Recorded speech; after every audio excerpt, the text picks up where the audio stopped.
Hi friends, இனிய காலை வணக்கம். ஹாய் தனமாய் நான் சேனலுக்கு ரொம்ப நன்றி. வாங்க, என்ன பண்ணுறீங்க? நான் காலை வேலை கிளம்பியாச்சு. டிஃபனில் சாப்பாடு வச்சுருவோமா? என்ன சாப்பாடு இன்றைக்கின்னு பார்த்துருவோமா? இன்றைக்கி என்ன சாப்பாடு பார்த்துருவோமா? இது வெள்ளை சாதம் வடிச்சாச்சு. கொஞ்சமாக இருக்குன்னு பார்க்குறீங்களா? நான் ஒரு ஆள் தானே, இனிமேல் தான் நைட் தான் பாப்பா வரும். அப்புறம் சாதம் வடிச்சாச்சு. சாம்பார் கொஞ்சம் கொத்தமல்லி மேலே போட்டுட்டு ஏற்கனவே போட்டிருந்தேன். இப்போ ஒரு வாட்டி சூடாக இருக்கும்போது ஒரு கிண்டியாச்சு. கத்திரிக்காய் குக்கரில் வச்சதுனால குழஞ்சிருச்சு. கத்திரிக்காய் சாம்பார், பருப்பு கொஞ்சம் கூட போட்டிருக்கேன், அவ்வளோதான். கத்திரிக்காய் சாம்பார், உருளைக்கிழங்கு சிப்ஸ், உருளைக்கிழங்கு வறுத்தாச்சு. இது என்ன அப்படின்னா, தட்டில் ஆற வச்சு 2 நேரத்துக்கு வச்சுக்கிடுவேன் டிஃபனில். டிஃபன் பாக்ஸ் வேலைக்கு ரெடி. வேலைக்கு கிளம்பியாச்சு. சாதம் போட்டு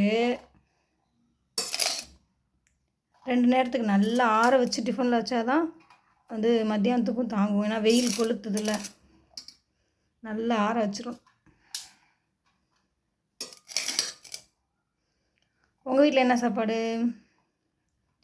எங்கள் ஊரில் மேக்ஸிமம் காலையிலையும் மத்தியானமும் வேகமாக கிளம்புறதுனால 8 மணிக்கெலாம் கம்பெனிக்குள்ளே இருக்கணும். அதனால் காலையிலே நான் சாதம் வச்சுருவேன். காலையில் சாதம், மத்தியானமும் காலையிலையும் சோறு சாம்பார்லாம் வச்சுருது. நைட்டுக்கு வந்து தான் டிஃபன், இட்லி சட்னி சாம்பார் அப்படி வைக்கணும். இருங்க, ஃபேனை போடுவோம். ஃபேன் போட்டு நல்லா காயிடும். காய்ஞ்சிட்டு இது வந்து டிஃபனில் இந்த டிஃபன் தான். இதை தான் எனக்கு 2 நேரத்துக்கு வச்சுக்கிடுவேன். இந்த டிஃபனில் போகுது எனக்கு. இது காய் வச்சுக்கிறது அவ்வளோ குட்டி குட்டியாக போதும். இதில் சாம்பார் ஊற்றிக்கிடுவேன். ஆமாம், மேக்ஸிமம் பிளாஸ்டிக் ஜாமான் வந்து அவாய்ட் பண்ணுங்கள். நம்ம சில்வரில் வச்சா நல்லாயிருக்கும் எல்லாமே. சாதம், சாம்பார், உருளைக்கிழங்கு. உங்கள் வீட்டில் காலையில் என்ன சாப்பாடு? கமெண்ட்டில் வந்து சொல்லுங்கள், ஓகேவா? சோறு நல்லா ஆற வச்சுட்டு கிண்டி விட்டுட்டே இருந்தோன்னா நல்லா ஆறிடும். ஏன்னா நம்ம சூடோட டப்பாவில் வச்சோன்னா அது வேர்த்துரும். அப்படியே எப்பயுமே சாதத்தை நல்லா ஆற வச்சிட்டிங்கன்னா அது வாட்டுக்கு இருக்கும், வேர்க்காமல் இருக்கும். சூடோடு வச்சோன்னா வேர்க்கும்.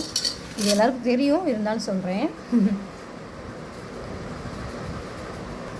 சாம்பாரையுமே ஊற்றி ஆற வச்சுருவோம்.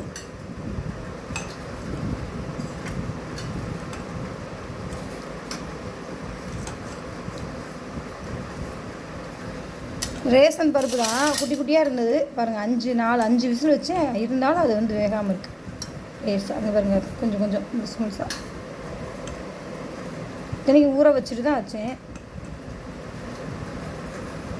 ஏன்னா சாம்பார் இது வந்து நம்ம கொஞ்சம் அப்படியே ஆற வச்சு டிஃபனில் சாதம் வைக்கிற வரைக்கும் இது என்ன செய்வேன்னா அப்படியே ஆற வச்சிடுறது போதும். இதுக்கு மேலே ஊற்றினா அலம்பிடும்.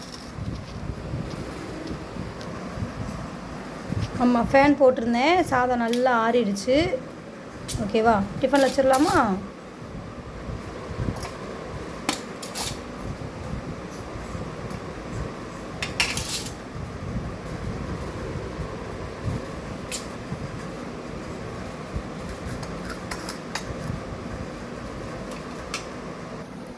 சாதம் வச்சாச்சு.